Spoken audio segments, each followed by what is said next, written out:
El amanecer apenas comenzaba a teñir el cielo de Puerto Ángel cuando Miguel Herrera ajustó su viejo sombrero de paja, un compañero fiel de incontables jornadas en el mar. Sus ojos, del mismo color profundo del océano en calma, escudriñaban el horizonte desde el pequeño muelle de madera desgastada. El aire fresco de la mañana traía consigo el aroma familiar de salmarina, pescado fresco y el café que se colaba desde las casas cercanas donde otras familias de pescadores comenzaban su día. La madera crujió bajo sus botas gastadas mientras caminaba hacia el final del muelle, donde su pequeña embarcación, la Esperanza, se mecía suavemente con la marea matutina. El bote, aunque modesto y con algunas cicatrices de años de uso, era su orgullo. Lo había comprado con los ahorros de toda una vida, y cada raspón en su pintura azul descolorida contaba una historia diferente. Miguel, ¿no estarás pensando en salir con este tiempo? La voz de Carmen, su esposa de 30 años, resonó desde el inicio del muelle. Sus pasos apresurados sobre la madera húmeda revelaban su preocupación mientras se acercaba, sosteniendo una bolsa de tela que desprendía el aroma reconfortante de tortillas recién hechas y café caliente. Miguel se volvió para mirarla, y su corazón dio un vuelco como siempre lo hacía. A pesar de los años y las arrugas que el sol y la preocupación habían dibujado en su rostro, Carmen seguía siendo tan hermosa como el día en que la conoció, vendiendo artesanías a los turistas en la plaza del pueblo. Los peces grandes no se atrapan cerca de la orilla, mi amor, respondió con una sonrisa tranquila, esa que sabía que tanto la desesperaba. Sus manos callosas tomaron la bolsa que ella le ofrecía. Además, Jorge necesita el dinero para la universidad. El nombre de su hijo flotó entre ellos como una promesa. Jorge, su único hijo, estudiaba biología marina en Oaxaca capital. Era un muchacho brillante, el primero de la familia en ir a la universidad, y el orgullo brillaba en los ojos de Miguel cada vez que hablaba de él. Al menos llévate a Ramón contigo, insistió Carmen, sus dedos jugando nerviosamente con el borde de su delantal. El mar está inquieto hoy, lo presiento. Ramón tiene fiebre, explicó Miguel mientras guardaba la bolsa en el pequeño compartimiento de la cabina. No puedo arriesgar que empeore. Estaré bien solo, será un viaje corto. Carmen lo observó mientras realizaba las verificaciones de rutina, el motor, las redes, el combustible, la radio.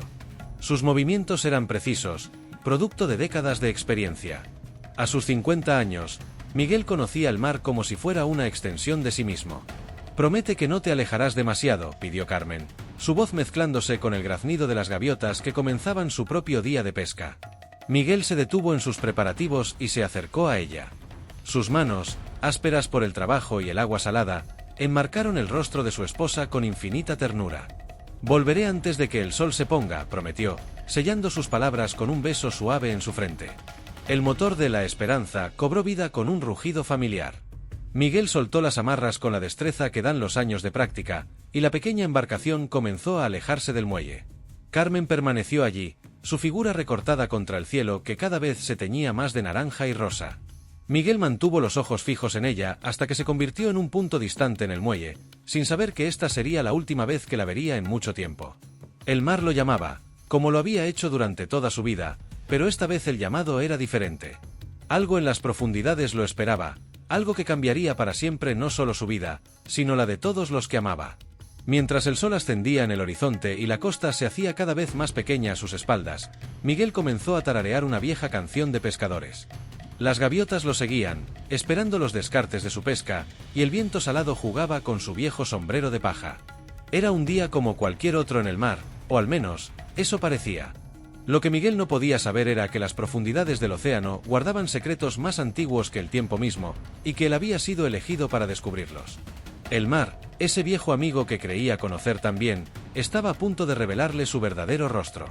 El sol ya estaba alto en el cielo cuando decidió detenerse en su punto favorito de pesca, donde las corrientes se encontraban y los peces grandes solían abundar.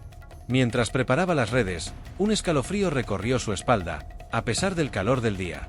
Algo había cambiado en el aire, en el movimiento del agua, en el comportamiento de las gaviotas que, una a una, comenzaron a alejarse. Miguel Herrera, el pescador de Puerto Ángel, estaba a punto de descubrir que algunos viajes no tienen retorno, al menos no de la manera que esperamos.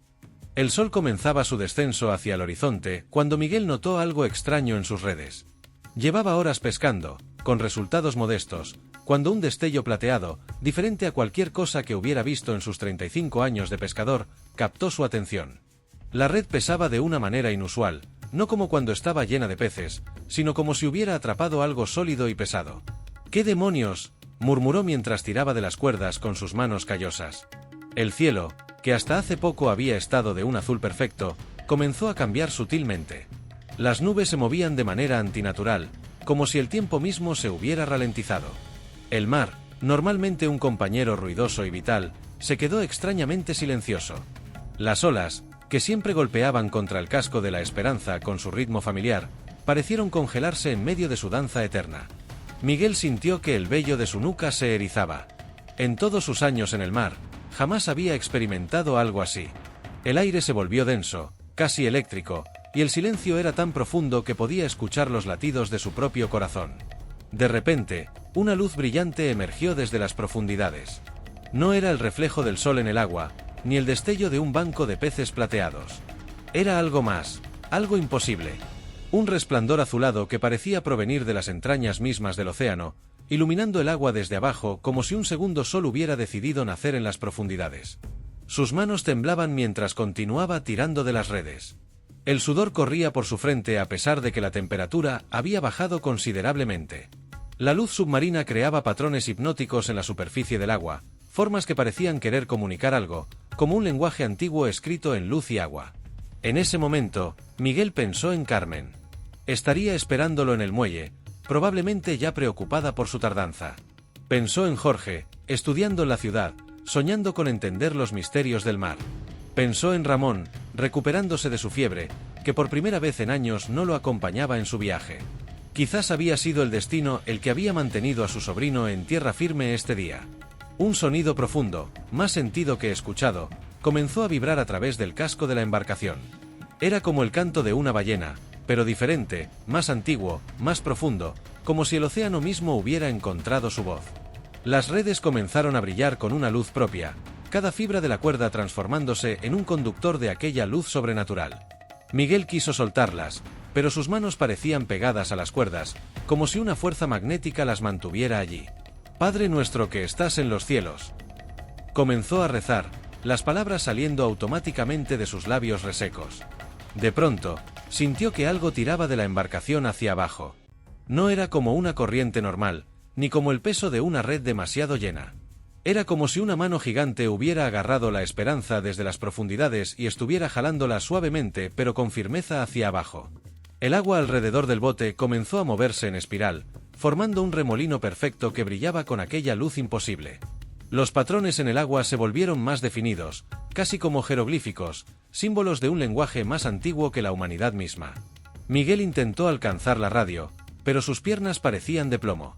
El aire se había vuelto tan denso que cada movimiento requería un esfuerzo sobrehumano.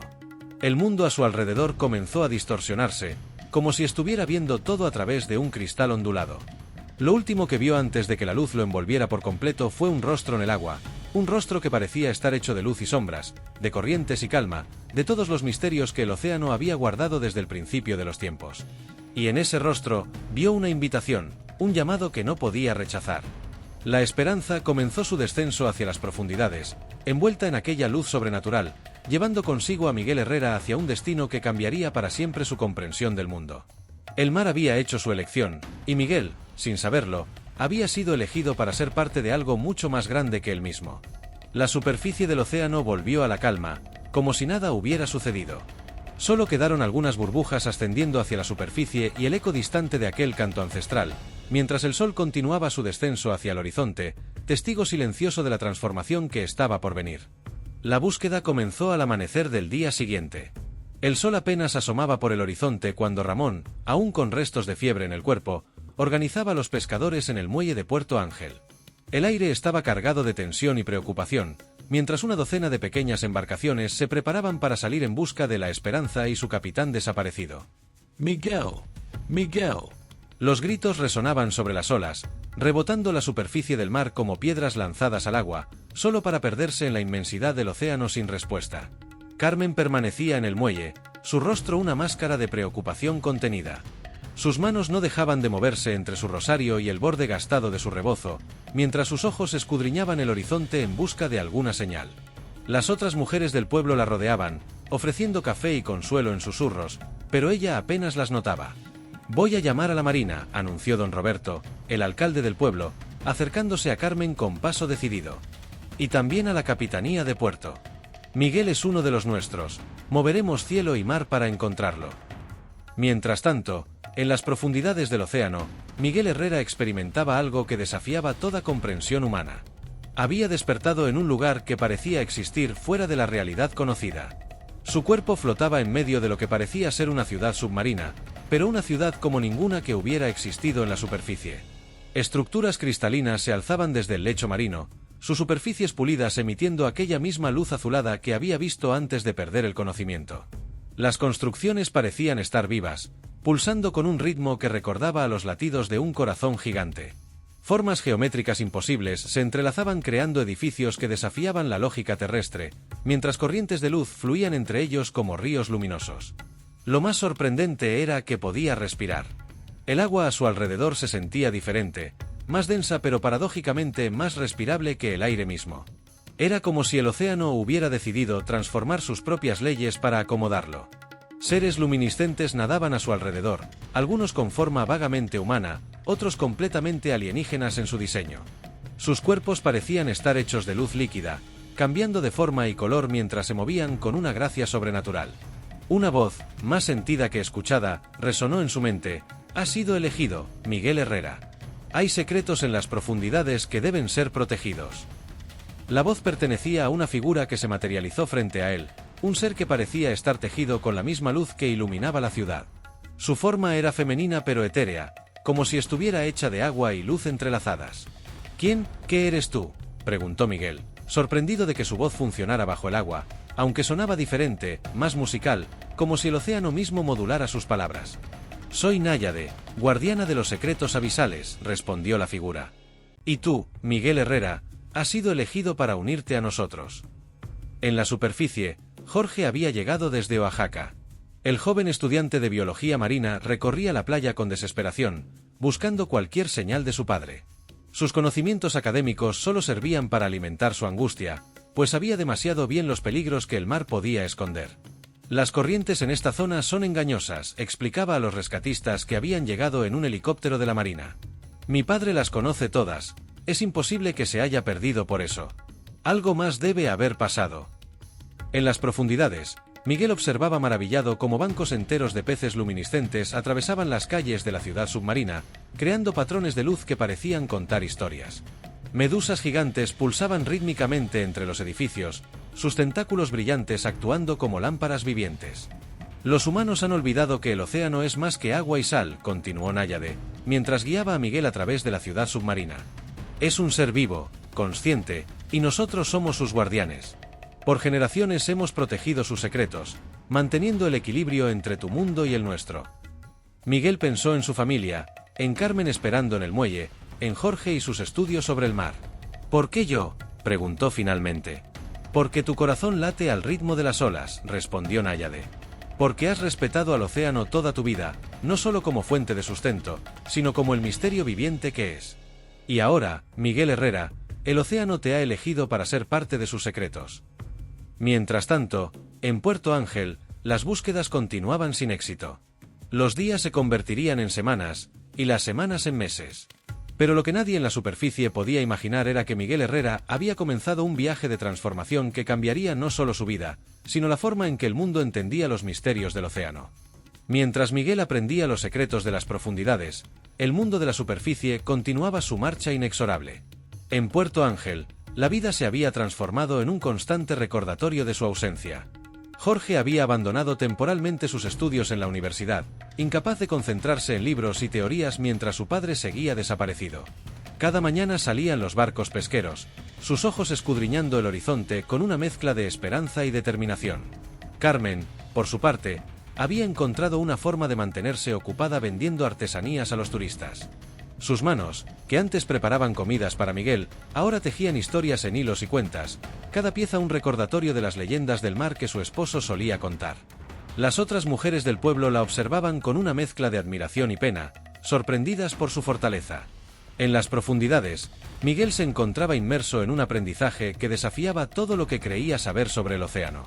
Náyade resultó ser una mentora paciente pero exigente, guiándolo a través de los misterios de su nuevo mundo con la gracia de quien ha existido por milenios.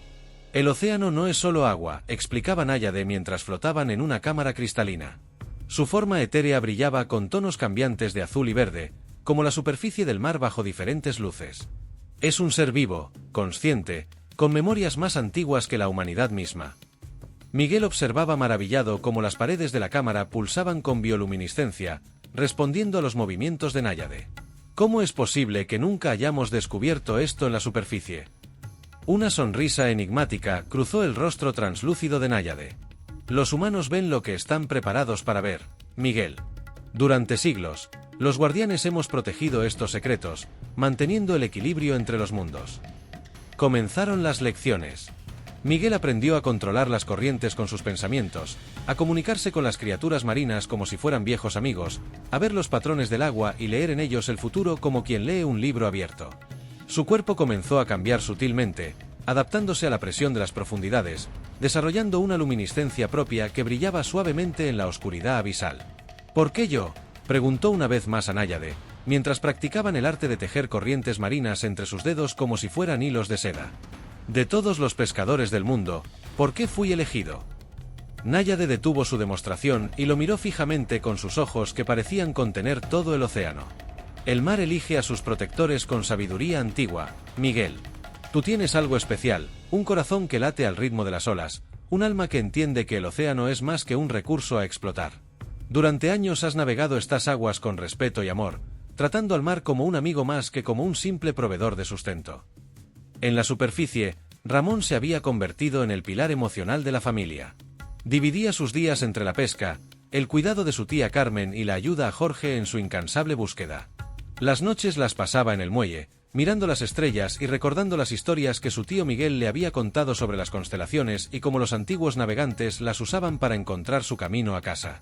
Tu familia es fuerte, comentó Náyade una tarde, mientras observaban la superficie a través de una especie de ventana de agua cristalizada que permitía ver el mundo superior. Su amor por ti es como una luz que penetra hasta las profundidades. Miguel sintió que su corazón se encogía al ver a Carmen caminando por la playa, su figura solitaria recortada contra el atardecer. Algún día podré volver a ellos. Todo en su momento, respondió Náyade con suavidad. Primero debes completar tu transformación. Los guardianes del abismo no son simples mortales, Miguel. Somos los custodios de un legado ancestral, los protectores de un equilibrio delicado entre dos mundos. Cuando estés listo, encontraremos la manera de unir ambas partes de tu vida. Mientras tanto, en las profundidades de la ciudad submarina, otros guardianes observaban el progreso de Miguel con interés. Sus formas luminiscentes se reunían en consejos secretos, discutiendo en un lenguaje más antiguo que el tiempo mismo sobre el significado de haber elegido a un humano para unirse a sus filas. El océano está cambiando, susurraban entre ellos. Los tiempos de separación entre los mundos están llegando a su fin. Miguel Herrera podría ser el puente que hemos estado esperando durante milenios. Y así, mientras la superficie continuaba su búsqueda infructuosa, Miguel Herrera se transformaba lentamente en algo más que un simple pescador. En las profundidades del océano, bajo la tutela de seres más antiguos que la civilización misma, estaba convirtiéndose en un guardián del abismo, un protector de secretos que el mundo de la superficie apenas podía imaginar. 3 años habían transcurrido en la superficie desde la desaparición de Miguel Herrera. El tiempo, ese río implacable, había dejado sus marcas en Puerto Ángel y en los corazones de quienes esperaban su regreso. Carmen mantenía encendida una vela perpetua junto a la fotografía de Miguel, colocada en un pequeño altar en la sala de su casa. La imagen mostraba a su esposo en días más felices, sonriendo junto a la esperanza, su viejo sombrero de paja ladeado sobre su rostro bronceado por el sol. Las llamas de la vela danzaban cada noche, proyectando sombras que parecían cobrar vida en las paredes, como si quisieran contar historias de las profundidades donde ahora habitaba su esposo. No realizaré un funeral sin cuerpo, había declarado firmemente cuando el padre Martínez sugirió hacer una misa en memoria de Miguel. Mi corazón me dice que está vivo, en algún lugar bajo las olas. Los vecinos la miraban con una mezcla de admiración y lástima, susurrando entre ellos sobre cómo el dolor puede hacer que una persona se aferre a esperanzas imposibles. Pero Carmen había desarrollado una extraña paz en su espera, como si de alguna manera pudiera sentir que Miguel seguía vivo, transformado pero existente. Jorge había regresado a la universidad después de meses de búsqueda infructuosa, estudiando ahora con renovada determinación. Sus profesores notaban un cambio en él, Su interés en la biología marina se había vuelto casi obsesivo, especialmente lo relacionado con las anomalías y fenómenos inexplicables del océano profundo. Hay tanto que no sabemos sobre las profundidades, explicaba a sus compañeros durante sus presentaciones. Solo hemos explorado una fracción minúscula de nuestros océanos. ¿Quién sabe qué secretos guardan las profundidades abisales? En las profundidades, Miguel había dominado gran parte de los secretos del mar, pero el recuerdo de su familia lo atormentaba cada vez más. En el Templo de las Memorias, una estructura cristalina que parecía estar hecha de agua solidificada, pasaba horas observando las burbujas de recuerdos que flotaban como planetas diminutos. Cada burbuja contenía un momento de su vida anterior. Carmen cocinando la pequeña cocina, el humo de las tortillas recién hechas danzando en el aire, Jorge de niño, sentado en el muelle con un libro sobre peces, haciendo preguntas interminables sobre el mar, Ramón aprendiendo a reparar redes, sus dedos jóvenes luchando con los nudos complicados. Los recuerdos son poderosos, comentó Náyade una tarde, encontrando a Miguel absorto en una burbuja que mostraba una cena familiar de Navidad. Son anclas que nos mantienen conectados a quienes somos, incluso cuando nos transformamos en algo nuevo. La mentora de Miguel había estado observando con creciente preocupación cómo su aprendiz se sumergía cada vez más en la nostalgia. Su forma, que ahora brillaba con la misma luz etérea de los guardianes, parecía fluctuar entre su nueva naturaleza y su humanidad cuando estaba rodeado de estos recuerdos. ¿Es posible ser dos cosas a la vez?, preguntó Miguel, su voz resonando con un eco submarino que aún le resultaba extraño. Un guardián del abismo y un hombre que ama a su familia. Náyade flotó en silencio por un momento, sus colores cambiando suavemente como las corrientes del océano. El mar es tanto profundidad como superficie, Miguel. Las olas tocan la orilla pero pertenecen al océano. Tal vez tu destino sea ser un puente entre ambos mundos. En la superficie, Ramón había conseguido su propio barco pesquero. Lo había nombrado Nueva Esperanza, un homenaje a su tío desaparecido. Durante sus viajes de pesca, siempre se desviaba de sus rutas habituales para buscar cualquier señal, cualquier anomalía que pudiera darle una pista sobre el paradero de Miguel. Una noche, mientras pescaba en aguas profundas, Ramón notó algo extraño. Las olas comenzaron a moverse de una manera que desafiaba las leyes naturales, formando patrones que parecían querer comunicar algo. Por un momento, creyó ver formas en el agua, como si el océano mismo intentara escribir un mensaje en su superficie. En las profundidades, Miguel sentía el barco de su sobrino navegando sobre él. Sus nuevos sentidos, afinados por años de entrenamiento con los guardianes, le permitían percibir la presencia de cada embarcación que surcaba las aguas superiores. Pero este barco, y la persona que lo navegaba, despertaban ecos especiales en su corazón. Pronto, susurró para sí mismo, mientras las corrientes marinas danzaban a su alrededor, respondiendo a sus emociones. Pronto encontraré la manera de unir mis dos mundos. Y así, mientras la superficie y las profundidades continuaban su danza eterna, Miguel Herrera permanecía suspendido entre dos realidades, como las propias olas que no pertenecen ni completamente al aire ni completamente al mar. Su transformación estaba casi completa, pero su corazón seguía latiendo con ecos de su vida anterior, recordándole que algunos lazos son más profundos que el océano mismo. El pescador del mar profundo. Capítulo 6. La amenaza emerge. La calma de las profundidades se vio interrumpida por una vibración inusual. Los cristales vivientes que formaban la ciudad submarina de los guardianes comenzaron a pulsar con un ritmo irregular, sus luces habituales tornándose de un inquietante tono rojizo. Miguel, que meditaba en el templo de las corrientes, sintió el cambio inmediatamente en su nuevo cuerpo transformado. Las aguas comenzaron a agitarse de manera antinatural, como si el océano mismo estuviera intranquilo. Los guardianes más antiguos emergieron de sus santuarios cristalinos, sus formas etéreas brillando con una intensidad inusual. Náyade apareció junto a Miguel, su habitual serenidad perturbada por una preocupación visible. «Algo se acerca», murmuró ella, sus palabras resonando en la mente de Miguel como el eco de una ola distante. «Algo que amenaza el equilibrio que hemos mantenido durante milenios». En la superficie, Jorge había descubierto algo perturbador durante sus investigaciones universitarias. Trabajando tarde en el laboratorio de la Facultad de Ciencias Marinas, había encontrado documentos confidenciales sobre una corporación internacional, Oceantech Industries, que planeaba realizar pruebas sísmicas en la zona de Puerto Ángel. «Esto no puede ser legal», murmuró para sí mismo, mientras revisaba los mapas y especificaciones técnicas. Las pruebas planeadas utilizarían explosiones controladas para mapear el lecho marino, supuestamente en busca de recursos minerales. Pero la escala de la operación era sin precedentes. En las profundidades, los guardianes se reunieron en la gran sala del consejo, una cámara circular cuyas paredes de agua viva mostraban imágenes de diferentes partes del océano. Miguel, ahora reconocido como uno de ellos, ocupaba su lugar en el círculo. Su forma, aunque similar a la de los otros guardianes, mantenía un vago recuerdo de su humanidad, como un eco de su vida anterior. Las vibraciones que sentimos, explicó uno de los ancianos, su voz resonando como el movimiento de las mareas, provienen de preparativos en la superficie. Los humanos planean perturbar los antiguos sellos. ¿Sellos?, preguntó Miguel, su preocupación aumentando.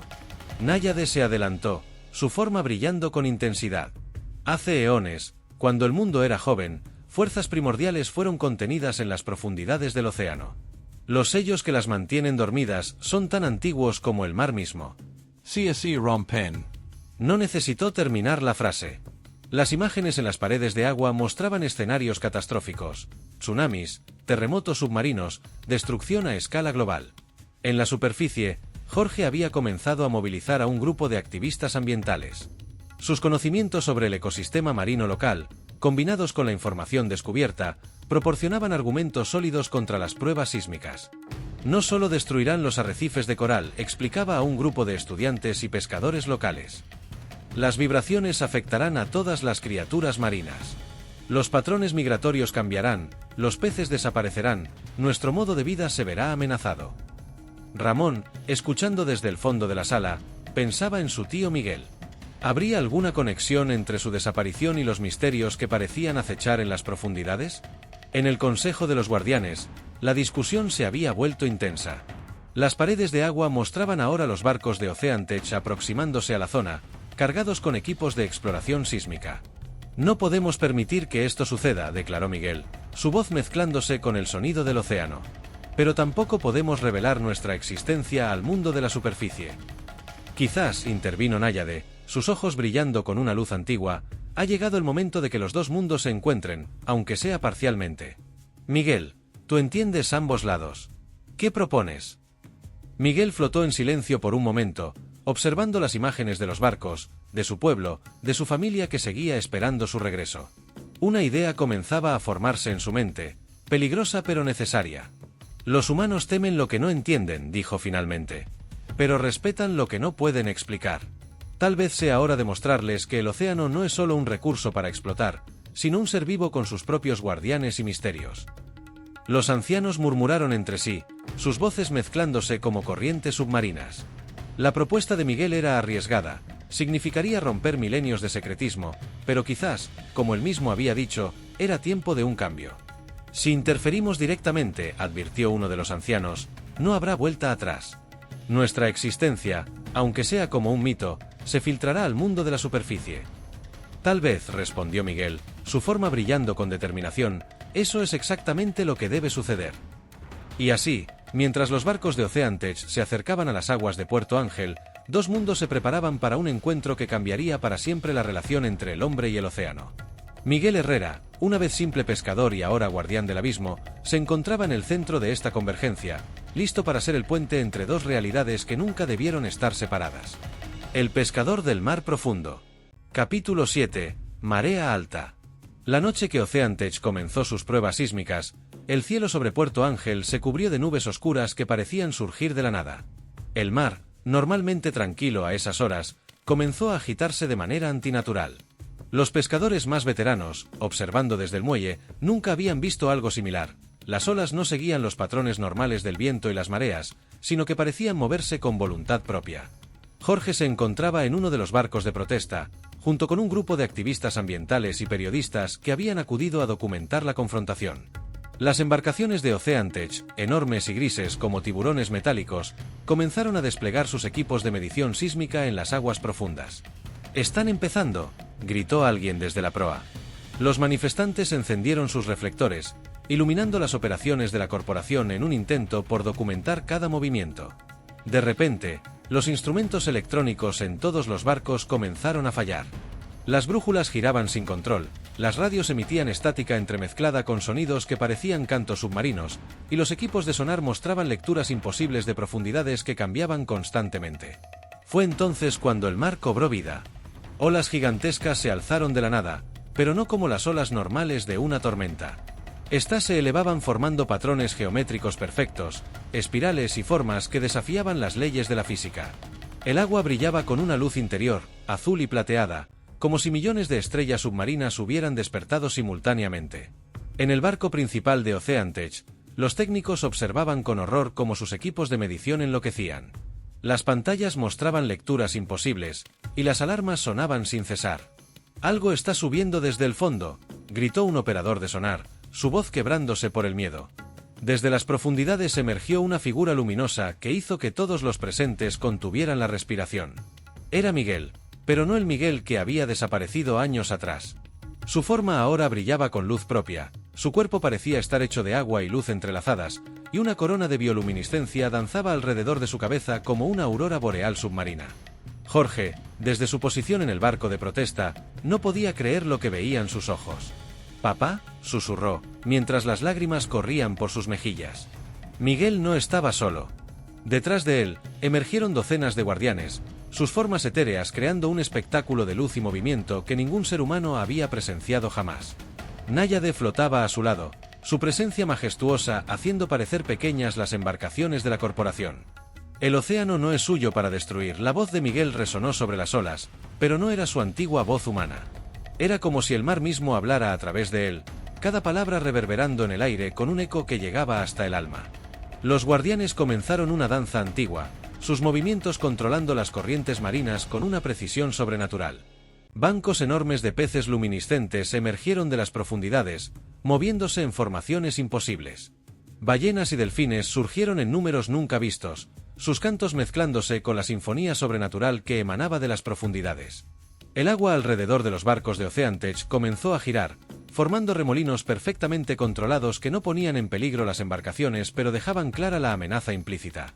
Los equipos de exploración sísmica, que habían sido desplegados en el agua, fueron gentilmente desmantelados por corrientes submarinas que se movían como manos invisibles. «El océano es un ser vivo», continuó Miguel, su voz resonando en todos los presentes como el eco de una verdad antigua. «Tiene sus guardianes, sus misterios y sus propias leyes. Esta es una advertencia. Hay fuerzas aquí que la humanidad no debe perturbar». Los reporteros presentes fotografiaban y filmaban frenéticamente, aunque muchos de sus equipos fallaban de manera misteriosa, como si los guardianes decidieran que podía ser documentado y que debía permanecer en el reino de la duda y el misterio. Carmen, que había acudido al muelle al escuchar el alboroto, observaba la escena con una mezcla de asombro y comprensión. De alguna manera, siempre había sabido que Miguel no estaba perdido, sino transformado. Los barcos de OceanTech comenzaron a retroceder, sus tripulaciones demasiado aterrorizadas para continuar con su misión. El espectáculo de poder y misterio que presenciaban era más de lo que cualquier corporación podría explicar o enfrentar. Mientras las embarcaciones se retiraban, Miguel flotó hacia el barco donde se encontraba Jorge. Padre e hijo se miraron a través de la brecha entre dos mundos. La forma luminosa de Miguel se acercó lo suficiente para que Jorge pudiera ver en sus ojos transformados el mismo amor de siempre. «Has crecido, hijo», dijo Miguel, su voz más suave ahora, más humana. «Estoy orgulloso de cómo has protegido el mar». Las lágrimas de Jorge se mezclaron con el agua marina que salpicaba el barco. No había palabras suficientes para este momento, para este reencuentro que desafiaba toda lógica y razón. Y así, en una noche que sería recordada por generaciones, el mundo de la superficie recibió un recordatorio inolvidable de que el océano no era simplemente un recurso a explotar, sino un reino de misterios y maravillas, protegido por guardianes que alguna vez fueron tan humanos como aquellos que ahora los observaban con asombro y temor reverencial. El regreso de Miguel Herrera transformó Puerto Ángel de maneras que nadie hubiera podido imaginar. Los eventos de aquella noche se convirtieron en leyenda, aunque las grabaciones y fotografías resultaron misteriosamente borrosas, como si el océano mismo decidiera mantener cierto velo de misterio sobre sus guardianes. La bahía, antes un simple punto en el mapa, se convirtió en un santuario marino protegido, donde la pesca y el turismo continuaban, pero con un nuevo respeto por las profundidades. Las primeras semanas después de la revelación fueron un torbellino de adaptación para todos. Carmen, con lágrimas en los ojos pero una sonrisa serena en los labios, aprendió el nuevo ritmo de su vida junto a un esposo transformado. Miguel no podía permanecer constantemente en la superficie, pero había encontrado la manera de crear un equilibrio entre sus dos mundos.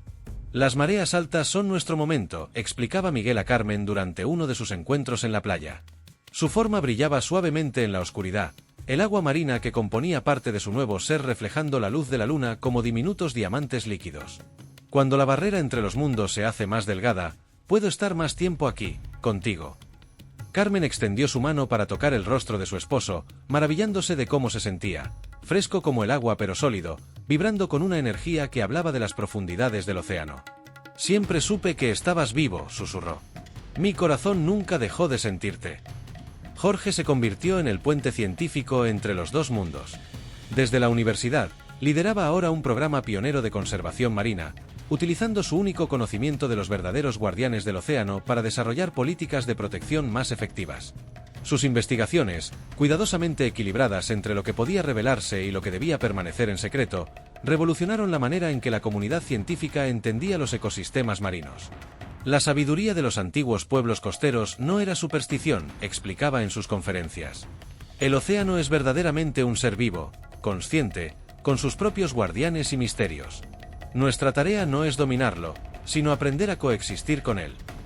Ramón encontró su propio papel en este nuevo orden. Como capitán de Nueva Esperanza, se convirtió en el enlace entre los pescadores locales y los guardianes. Bajo su guía, la comunidad pesquera desarrolló nuevas prácticas que respetaban los ciclos naturales del mar. Los pescadores aprendieron a leer las señales sutiles que Miguel y los otros guardianes dejaban en las corrientes, indicando cuándo y dónde era apropiado pescar. Durante las noches de luna llena, cuando las mareas estaban más altas, ocurrían los encuentros más especiales. Miguel emergía de las profundidades, su forma brillante iluminando la playa, y la familia se reunía para compartir historias y momentos que trascendían la barrera entre los mundos. ¿Vale la pena?, preguntó Carmen una de estas noches, mientras observaban las estrellas reflejadas en el mar en calma. Todo este cambio, esta vida entre dos mundos. Miguel tomó su mano, su piel brillando suavemente con la luz de las profundidades. Los patrones luminiscentes que ahora formaban parte de su ser danzaban al ritmo de sus emociones. El mar me eligió por una razón, respondió, su voz mezclándose con el sonido de las olas. Pero mi corazón siempre encuentra el camino a casa. En las profundidades, protejo los secretos antiguos del océano. Aquí, en la superficie, protejo a quienes amo. No son dos vidas separadas, sino una sola, como las olas que son parte tanto del mar como de la orilla. En las profundidades, los guardianes continuaban su vigilancia eterna, pero ahora con una nueva comprensión del mundo superior. Náyade, quien había sido mentora de Miguel, observaba con satisfacción cómo su antiguo aprendiz entretejía los dos mundos con una gracia que solo alguien que había sido completamente humano podía lograr. Las historias del pescador que hablaba con el mar se convirtieron en parte del folclore de Puerto Ángel, transmitidas de generación en generación. Los niños del pueblo crecían aprendiendo a respetar el océano no solo como fuente de sustento, sino como un reino de maravillas y misterios. En las noches, cuando la luna llena bañaba la bahía con su luz plateada, algunos juraban ver figuras luminosas danzando entre las olas, y el canto de las ballenas parecía llevar mensajes de los guardianes de las profundidades. Y así, Miguel Herrera, el simple pescador que se convirtió en guardián del abismo, encontró su verdadero destino, ser el puente entre dos mundos que nunca debieron estar separados. Su historia recordaba a todos que algunos misterios del océano están destinados a cambiar vidas para siempre, y que el amor, como las mareas, siempre encuentra su camino de regreso a casa.